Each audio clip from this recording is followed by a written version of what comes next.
Nos encontramos en la ciudad de Guatemala, donde desde el 4 al 6 de diciembre de 2024 se está realizando un coloquio internacional llamado Ciencias Sociales y Violencias en Centroamérica, entre asedios y resistencias. En el marco de este evento internacional está participando realmente gente muy pero muy interesante y valiosa y que están presentando diferentes cosas, porque desde ponencias, mesas redondas, pero también materiales audiovisuales que sirven para profundizar en algunos de los temas claves en nuestra América. Tenemos el placer y el lujo de recibir aquí en este set que tenemos donde se está realizando el coloquio internacional a Paula Cuéllar. Cuéllar es profesora asistente del Departamento de Historia y beneficiaria de la cátedra Jacqueline y Michael Wall, afiliada al Centro Ackerman de Estudios del Holocausto de la Universidad de Texas, con sede en Dallas. Paula, gracias por estar en Claxo TV, gracias por estar aquí. Al contrario, un honor estar aquí, un honor haber sido invitada, gracias a ustedes. Bueno, Paula, cuéntanos un poco cómo fue la participación de estos días, entendiendo que es la presentación de un material, de un paper que tienes, pero también de un documental. Digo, ¿qué es lo que aglutinó, qué es lo que juntó estos días aquí en este evento? Bueno, todo empezó que conocí a Laura Salas y a Julieta Rostica en un viaje que hice a Argentina a presentar la película también, y ahí me invitaron a participar en este evento de Flaxo y a presentar la película, y entonces decidí aplicar con un paper también, presentar la película, y también me invitaron a ser parte de una mesa redonda sobre el estado actual en Centroamérica. Entonces hablé específicamente de El Salvador. Y se aglutinan todo hoy porque yo terminaba clases ayer, tenía que cerrar mi semestre, entonces todo tuvo que arreglarse para hoy. En ese camino, cuéntanos un poco de tu historia. Tú eres de El Salvador, pero hoy no vives en El Salvador. No. ¿Por qué no vives en El Salvador? Yo soy de El Salvador, nací en El Salvador. A los 3 años, mi familia nuclear, mi padre, mi madre y yo, nos exiliamos a México debido al conflicto armado salvadoreño, también porque mi tío Roberto Cuéllar era el director legal del Socorro Jurídico Cristiano, que era la oficina legal de la Iglesia Católica, que era dirigida por el arzobispo Óscar Arnulfo Romero, ahora santo. Entonces, después de su muerte, mi tío se tuvo que exiliar, obviamente inmediatamente, y mi padre estaba involucrado también políticamente y tuvimos también que abandonar el país cuando tenía 3 años. Regresamos, bueno, porque regresamos por partes. Yo regresé justamente el día que se firmó el último acuerdo de paz, el 16 de enero de 1992, y viví en El Salvador hasta el 2002. En ese ínterim hice una maestría 1 año en la Universidad de Notre Dame en Derecho Internacional de Derechos Humanos. Cuando regresé a El Salvador, me nombraron titular interina, aunque estuve todo el tiempo, pero no podían ponerlo oficial, de la Unidad Internacional de la Corte Suprema de Justicia de El Salvador. Era muy joven en ese entonces, tenía 31 años y había una regla no escrita, creo yo, que las jefaturas se daban a partir de los 35 años. Y aparte yo era hija de mi padre, que es un activista reconocido de derechos humanos en El Salvador, y eso ya generaba problemas de por sí. Estuve aproximadamente 1 año en esa unidad, o más tiempo creo, pero en un momento llegaron las órdenes de extradición desde España, porque debido a que en El Salvador existía una ley de amnistía absoluta e incondicional que impedía juzgar a cualquier criminal de guerra, se decidió interponer una demanda por principio de jurisdicción universal en España ante la Audiencia Nacional, y como consecuencia de eso llegaron las órdenes de extradición. El caso yo nunca lo tuve. Soy completamente honesta porque obviamente había conflicto de intereses, porque mi padre era de las personas que estaban detrás también de esa denuncia. Sin embargo, debido a los resquemores que habían, aunque creo yo que estaba en ese cargo, hubo un magistrado de la Corte Suprema de Justicia que decidió decir a la prensa que yo iba a extraditar a los militares y que yo era solamente un títere de mi padre y de los otros magistrados. Entonces, una de las primeras cosas que me sucedieron fue que llegaron a tirar afuera de mi casa. Nunca se supo si era una persona muerta o que solo estaba drogada. Así empezó todo. Todavía pasé un año más en El Salvador, pero después las cosas se fueron complicando más y en el 2012 decidí salir. ¿Tuviste que irte vos y a los militares los extraditaron? No, a los militares los protegieron, yo me tuve que salir. Y los protegió el gobierno de la exguerrilla del Frente Farabundo Martí para la Liberación Nacional. De hecho, fue bastante, no sé ni siquiera describir la palabra, irónico, creo, que en El Salvador no había ley de extradición en ese momento, entonces mucho se iba haciendo en la marcha, y justo unos 3 meses antes habíamos determinado que las órdenes rojas de Interpol eran para extradición. Y cuando llegaron las órdenes rojas de Interpol, dijeron que eran para localización, cuando esas son las órdenes amarillas. Entonces lo que hicieron fue juntar a todos los militares, resguardarlos en el Estado Conjunto Mayor y decir que los tenían localizados y que no había ningún problema. En el marco de esa historia, ¿cómo reconstruiste tu vida y en dónde? Saliendo de El Salvador, ¿y has vuelto a El Salvador? ¿Vuelves a El Salvador? ¿Cómo? Sí, yo sigo trabajando en El Salvador, realmente solo fue sin visitar mucho un año, después creo que eso se diluyó entre tantas cosas más que pasan en El Salvador. Entonces, fuera de después que regresé para hacer mi trabajo de investigación de tesis y con algunas cosas cuando he presentado el documental en El Salvador, no he tenido ningún problema. Y reconstruí mi vida. Salí de emergencia básicamente, entonces la Universidad de Notre Dame en Indiana, a la que le estoy eternamente agradecida, básicamente me recibió de emergencia para que empezara una tercera maestría. Entonces, pero después de un año decidí transferirme a un doctorado y empecé a estudiar el doctorado en Historia en la Universidad de Minnesota, porque justamente yo siempre había querido estudiar Historia, pero El Salvador, en ese momento, que era un país devastado por la guerra, cuando yo empecé la universidad, no había historia, sociología, ciencias políticas, nada. Lo más cercano era derecho.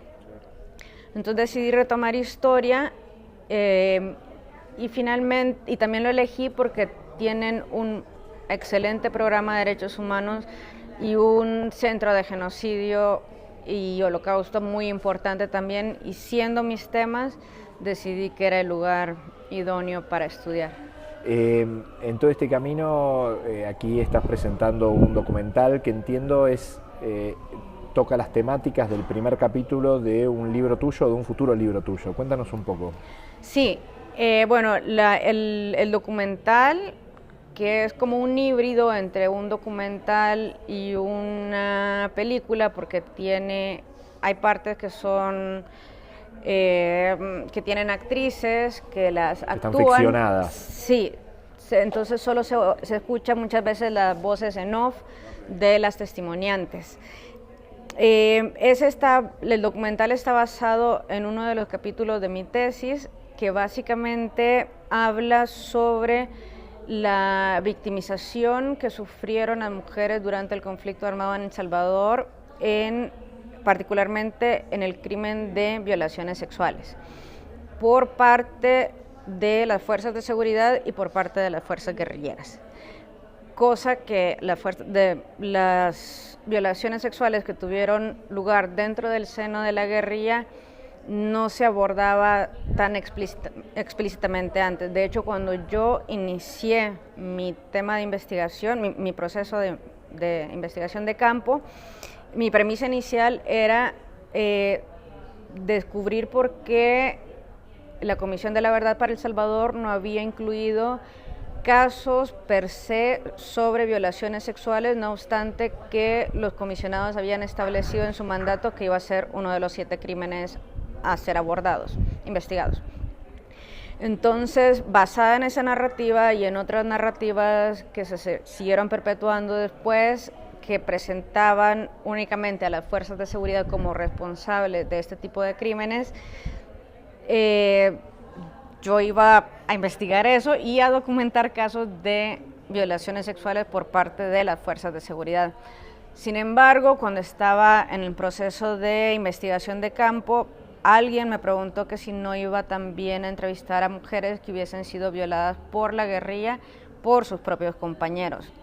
Las violaciones sexuales que yo tengo documentadas se cometieron dentro del seno de la guerrilla.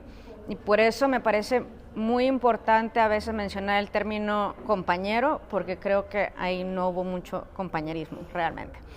Entonces, el documental se basa específicamente en eso, en la historia de dos testimoniantes, una que fue torturada y violada en formas que creo que ni en mis peores pesadillas me podría imaginar, y ella fue abusada por parte de las fuerzas de seguridad, y otra testimoniante que fue abusada tanto por las fuerzas de seguridad como por las fuerzas guerrilleras.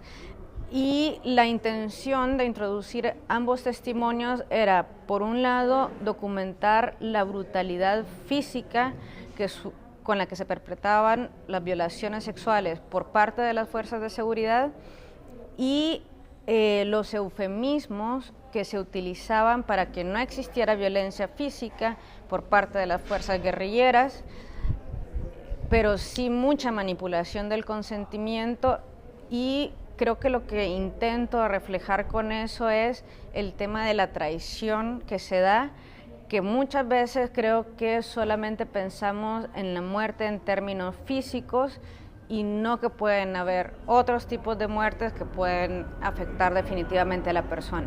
Paula, pensaba mientras que te escuchaba, digo, qué tremendo, porque sin haber visto el documental, pero interpretando lo que tú dices, la lógica de violencia patriarcal entrecruzan sectores políticos, etarios, digo, no, es brutal en ese sentido, me parece que es lo que muestra esta investigación que tú haces, ¿no? Sí, justamente, o sea, una de las hoy premisas es que el patriarcado y el sexismo atraviesa, justamente como decía, ideologías y muchísimas cosas más. Y también creo que una de las cosas que pretendo reflejar con ese documental, con la parte de la testimoniante que fue abusada por parte de las fuerzas guerrilleras, es justamente intentar de poner mi granito de arena para traer abajo ese mito que las violaciones sexuales se cometen en lugares aislados, a la medianoche, en ese tipo de cosas, cuando desafortunadamente muchas de las violaciones sexuales se dan dentro del seno de la familia, porque lo dice expresamente la testimoniante ahí. Nosotros éramos como una familia, nos esperábamos esto de las fuerzas de seguridad, estábamos preparadas para esto, pero no estábamos preparadas para ser abusadas por nuestros propios compañeros, porque nosotras no éramos el enemigo.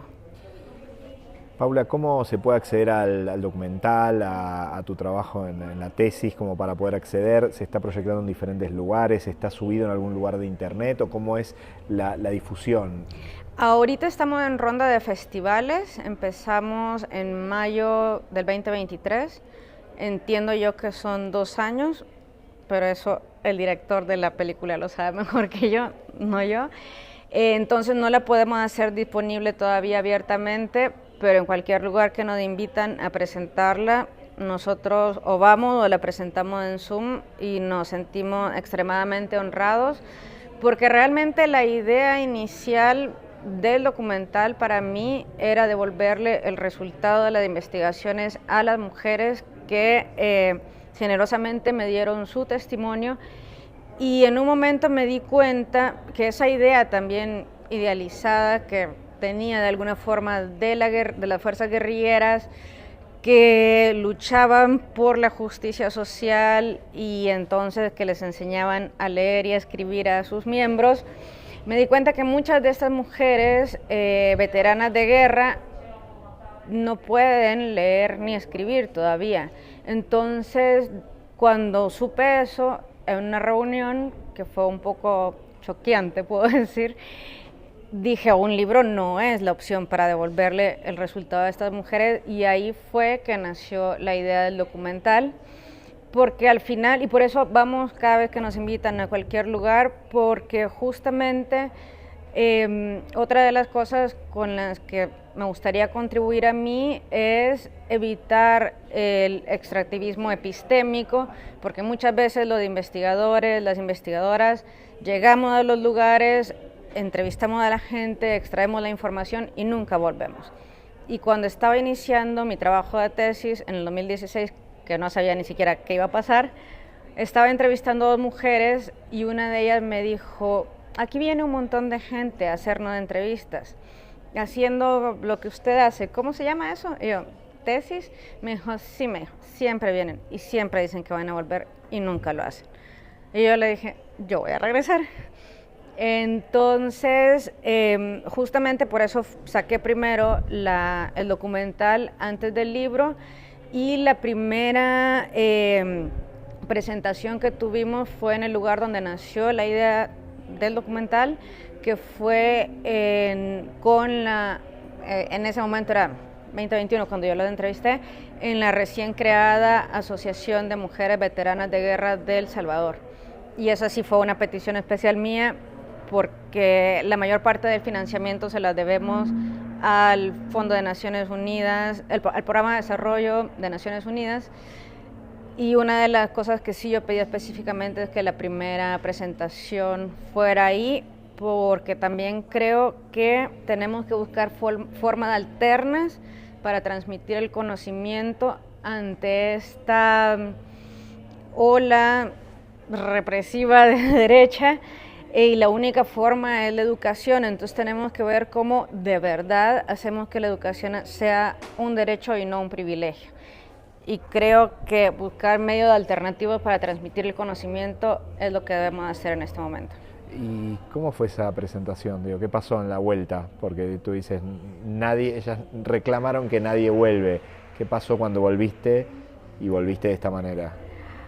Han pasado muchas cosas. Bueno, en esa presentación específicamente, y eso pasa siempre, o sea, normalmente esto era algo de lo que no se hablaba antes, y siempre que presento, ya sea una conferencia o el documental, siempre hay una mujer que se levanta a contar su testimonio. Entonces, desgraciadamente, probablemente nunca sabremos cuántas fueron las víctimas, pero estoy segura que hay, porque siempre salen. Cuando regresamos esa vez a presentarla, fue muy poderoso. 3 mujeres contaron su historia de victimización, pero después una de ellas nos preguntó que por qué no habíamos resaltado el rol heroico que había tenido la mujer dentro de las fuerzas guerrilleras. Yo le dije, una cosa no niega a la otra, pero eso lo pueden hacer en otro documental. Este documental es sobre esto, sobre algo que pasó. Y también una de mis teorías, totalmente debatible, es que la guerrilla salvadoreña en ese sentido fue muy poderosa, porque el 30% de sus fuerzas eran mujeres. Entonces, de alguna forma, las mujeres estaban subvirtiendo los roles tradicionales de género, que aquí también es muy cuestionable esa afirmación, hay muchos tonos de grises en eso. Sin embargo, llegaban hasta portar un arma de guerra. Entonces, al subvertir esos órdenes tradicionales de género, creo que una forma de reafirmar el poder hegemónico masculino era poseyendo el cuerpo de las mujeres y decirles, ok, pueden participar, pero les recordamos quién manda aquí, ¿verdad? Paula, Perdón, y he tenido he tenido muy pocas reacciones adversas, pero he tenido de las gratificaciones más grandes de mi vida. Por ejemplo, una mujer en un taller que presenté en El Salvador, el documental, este verano,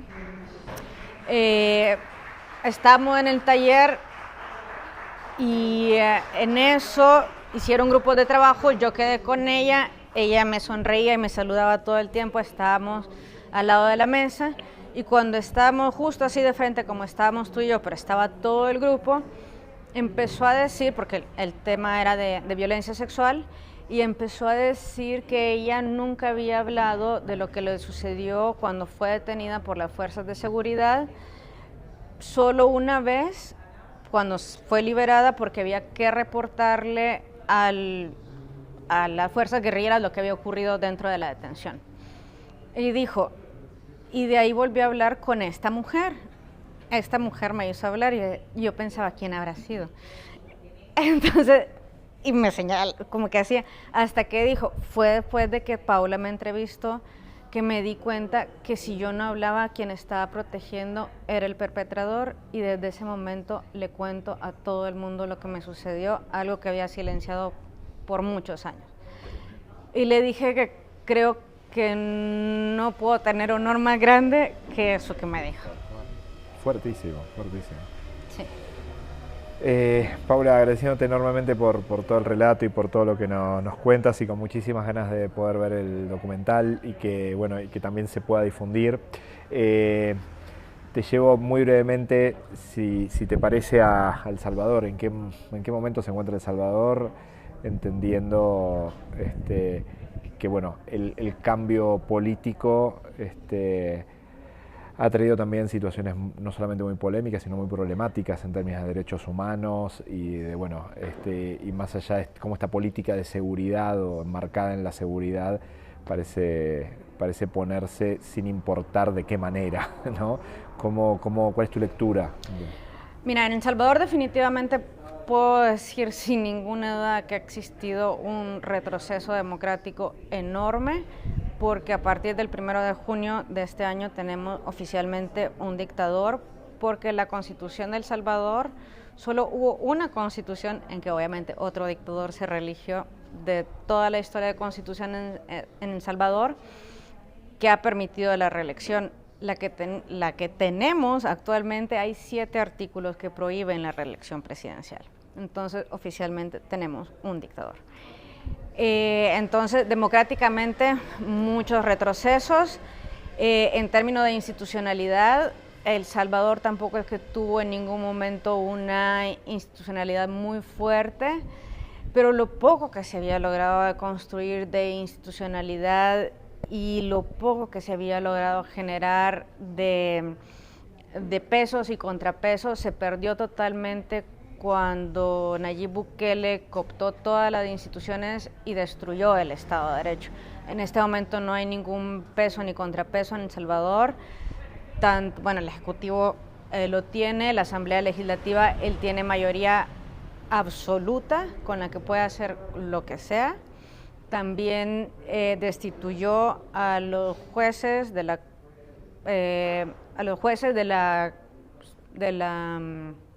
Corte Constitucional, de la Corte Suprema de Justicia, y de igual manera en el 2021 también decidió retirar a todos los jueces mayores de 60 años por corrupción, porque en El Salvador aparentemente cuando uno cumple 60 años se vuelve inmediatamente corrupto.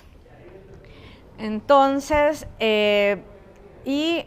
además de eso, en temas de graves violaciones a derechos humanos y posiblemente crímenes internacionales, El Salvador creo que es, en términos numéricos, creo que es, no me gusta usar los números para explicar esto, pero creo que es increíble la cantidad de violaciones a derechos humanos y crímenes internacionales que se están cometiendo en El Salvador. De hecho, incluso ahora somos el país con la población carcelaria más alta del mundo, superando a Estados Unidos, en un país de 6 millones de personas, por cada 100.000 habitantes. Entonces, básicamente, ha sido un retroceso en todos los sentidos. Y sí, es cierto que en algunos lugares hay más seguridad, pero también el costo es demasiado alto. Y creo que no es un costo que se debería de pagar para tener seguridad. Sin embargo, creo que también todos tenemos que asumir una responsabilidad colectiva en lo que está sucediendo, porque el apoyo que tiene Nayib Bukele, eso es real. Pero creo que también porque nunca logramos transmitir en realidad como colectivo la importancia de los conceptos de democracia, de Estado de Derecho, de respeto a la ley, y entonces prefirieron mucha gente sacrificar seguridad a la protección de derechos humanos. Y me preocupa incluso las personas que son activistas o que protegen derechos humanos en El Salvador, porque en El Salvador hablar de las pandillas es muy complicado. Si hay un sector que es totalmente odiado por toda la sociedad salvadoreña, son las pandillas. Entonces muchas veces algunas colegas que yo he escuchado decir en televisión, no importa que torturen a los pandilleros, que hagan lo que sean con ellos, pero que suelten a los inocentes. Yo digo, a ver, estudiamos derechos humanos, nadie puede ser torturado, nadie. Entonces creo que también se están rebajando mucho los estándares de quién se va a proteger, quién no, y que se está intentando mucho enfocarse en víctimas ideales, que creo que es un problema que siempre han tenido las organizaciones de derechos humanos, y dejar de lado a aquellas víctimas que son problemáticas, pero por ser problemáticas no dejan de ser víctimas. Paula, un placer enorme, gracias por ayudarnos a pensar y sobre todo traernos estas realidades que le dan una vuelta de tuerca a pensar el tema de la violencia machista y cómo ese cruce transversal es tan brutal y tan grave. Así que gracias por eso y ojalá que dentro de muy poco en Claxo TV podamos presentar también tu documental. Gracias. Gracias. Muy amable.